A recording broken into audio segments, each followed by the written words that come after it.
अगर मायावती ने मंडल की जो समीक्षा का कार्यक्रम सोचा अगर किया, तो आप समझिएगा सबसे बड़ी खिलाड़ी बसपा होगी। कि अगर आज मायावती को आप प्रधानमंत्री पद का उम्मीदवार घोषित कर दीजिए, जिन राज्यों में बसपा को 1.5% वोट मिलता है, उन राज्यों में बहुजन समाज पार्टी का 10% वोट हो जाएगा। फिर पूरे देश में एक चेतना की लहर जाएगी ना। महाराष्ट्र जहां बसपा आज तक खाता नहीं खोल पाई, सबसे ज्यादा दलित वही है और सबसे ज्यादा जागरूक दलित वही है। सबसे ज्यादा मतलब जो अम्बेडकरी लोग हैं सबसे ज्यादा महाराष्ट्र में, और बसपा खाता नहीं खोला। लेकिन आज मायावती को आप प्रधानमंत्री घोषित करके देखिए, महाराष्ट्र में वो हवा चलेगी, भारतीय जनता पार्टी की हालत खराब हो जाएगी।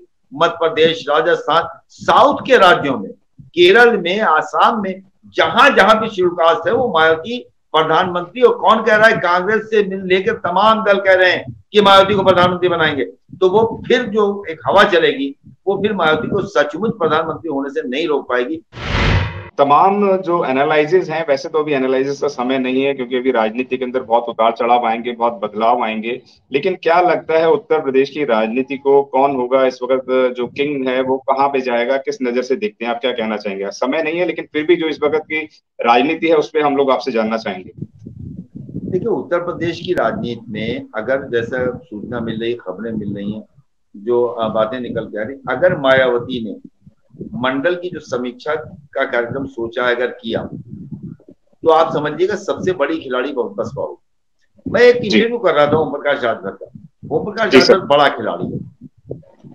कोई आदमी अगर उसको इग्नोर करता है तो मैं उसे नादान मानूं।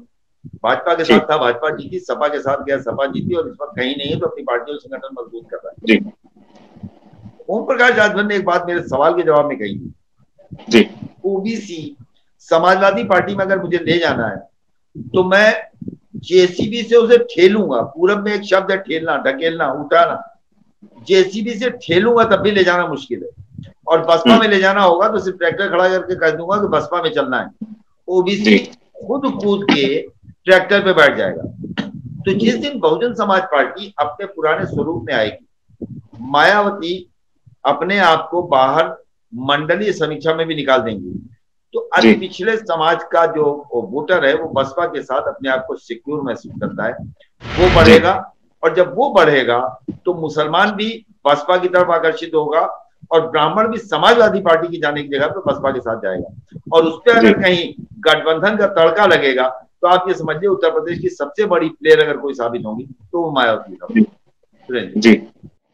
सर, इस वक्त जो है अपने आप को जो है प्रधानमंत्री का तमाम लोग दावेदार कह रहे हैं। आपने ओम प्रकाश राजभर की बात करी। ओम प्रकाश राजभर का अभी कुछ दिन पहले स्टेटमेंट आया था, उन्होंने कहा था सभी मिलके बहन जी को आप सब प्रधानमंत्री बनाइए, ऐसा स्टेटमेंट है उनका, तमाम चैनल्स ने दिखाया भी है।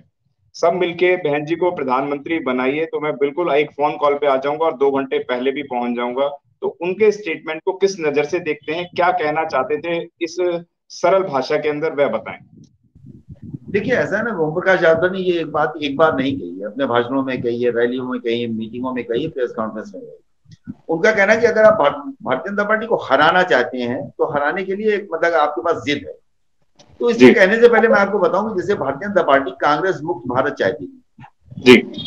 1977 में उसने जनसंघ का विलय कर दिया जनता पार्टी में कांग्रेस को हराने के लिए। उसके बाद 80 में फिर उन्होंने पार्टी बना ली अपनी, भारतीय जनता पार्टी। लेकिन 89 में उन्होंने फिर भारतीय जनता कांग्रेस को हराने के लिए कम्युनिस्ट और मुस्लिम लीग जैसी पार्टियों के साथ बने हुए मोर्चा जो वीपी सिंह का था उसके साथ चली गई कांग्रेस को हराने के लिए। उसके बाद कश्मीर में उसने महबूबा मुफ्ती के साथ सरकार बना ली, उनके साथ गठबंधन कर लिया, जो दो ठंडा दो संविधान की बात करती है। लेकिन क्या था एजेंडा? था कि कांग्रेस से मुक्त करना है कश्मीर से लेकर कन्याकुमारी तक। आप मोदी हटाओ की तो बात कर रहे हो, और जिसकी कोई राष्ट्रीय किसी की कोई छवि, इमेज, हैसियत नहीं है, वो अपने आप को प्रधानमंत्री पद का दावेदार मानता है। चाहे क्या कहते हैं आपके केसीआर हो, या आपके नीतीश कुमार हो, या आपके अरविंद केजरीवाल हो, या आपके दूसरे लोग हो। देखिए, गांधी परिवार को तो कुछ हो ना हो, भाई राहुल गांधी हैं, भाई ठीक है, इंदिरा गांधी के पोते हैं, नेहरू के परिवार से आते हैं, वो अपने आप राष्ट्रीय उनकी एक स्वीकारता है, प्रियंका हो, सोनिया हो, कोई हो। लेकिन उसको अलावा अगर फिर राष्ट्रीय किसी की स्वीकारता है तो वो सिर्फ मायावती है। तो ओम प्रकाश की बातों में दो चीजें, एक चीज तो यह है कि आप अगर भारतीय जनता पार्टी को हराना चाहते हैं तो आप क्यों नहीं आते हैं एक झंडे के नीचे, जाइए मायावती के पास और कहिए साहब जी आप प्रधानमंत्री पद की दावेदार है, मायावती अगर साथ में नहीं आएंगी तो मायावती खत्म हो जाएंगी, फिर जी मायावती को कोई वोट भी नहीं देगा, उनका समाज भी उनको छोड़ देगा कि सब मिलकर प्रधानमंत्री बना रहे थे तब भी आप तैयार नहीं हो। जी लेकिन अगर आप नहीं जा रहे हैं तो इसका मतलब यह है कि आपका भारतीय जनता पार्टी को हराने का जो नारा है वो छलावा है, जी झूठ है, और आप समाज और वोटर को बेवकूफ बनाने का प्रयास कर रहे हैं। ये ओम प्रकाश राजभर की बातों का सार है, ये उसके पूरे निचोड़ है कि वो ये बात कहना चाहते हैं। सुरेश जी, जी इतना भरोसा क्यों है ओम प्रकाश राजभर को मायावती पर? देखिए ऐसा है ना कि ओम प्रकाश राजभर तो इसी स्कूल से निकलते हैं, वो काशीराम स्कूल के छात्र हैं। उन्हें मालूम है कि अगर आज मायावती को आप प्रधानमंत्री पद का उम्मीदवार घोषित कर दीजिए, जिन राज्यों में बसपा को 1.5% वोट मिलता है उन राज्यों में बहुजन समाज पार्टी का 10% वोट हो जाएगा। फिर पूरे जी देश में एक चेतना की लहर जाएगी ना। महाराष्ट्र जहां बसपा आज तक खाता नहीं खोल पाई, सबसे ज्यादा दलित वही है और सबसे ज्यादा जागरूक दलित वही है, सबसे ज्यादा जी मतलब जो अम्बेडकराई लोग हैं सबसे ज्यादा महाराष्ट्र में, और बसपा खाता नहीं खोला। लेकिन आज मायावती को आप प्रधानमंत्री घोषित करके देखिए, महाराष्ट्र में वो हवा चलेगी, भारतीय जनता पार्टी की हालत खराब हो जाएगी। मध्य प्रदेश, राजस्थान, साउथ के राज्यों में, केरल में, आसाम में, जहां जहां भी शेड्यूल कास्ट है वो मायावती प्रधानमंत्री, और कौन कह रहा है, कांग्रेस से मिल लेकर तमाम दल कह रहे हैं कि मायावती को प्रधानमंत्री बनाएंगे। तो वो फिर जो एक हवा चलेगी वो फिर मायावती को सचमुच प्रधानमंत्री होने से नहीं रोक पाएगी। ये बात ओम प्रकाश राजभर को पता है।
अगर आपने अभी तक हमारा चैनल सब्सक्राइब नहीं किया है तो सब्सक्राइब करें और घंटी का बटन बिल्कुल भी दबाना ना भूलें ताकि सभी लेटेस्ट खबरें पहुंच सकें आप पे सबसे पहले।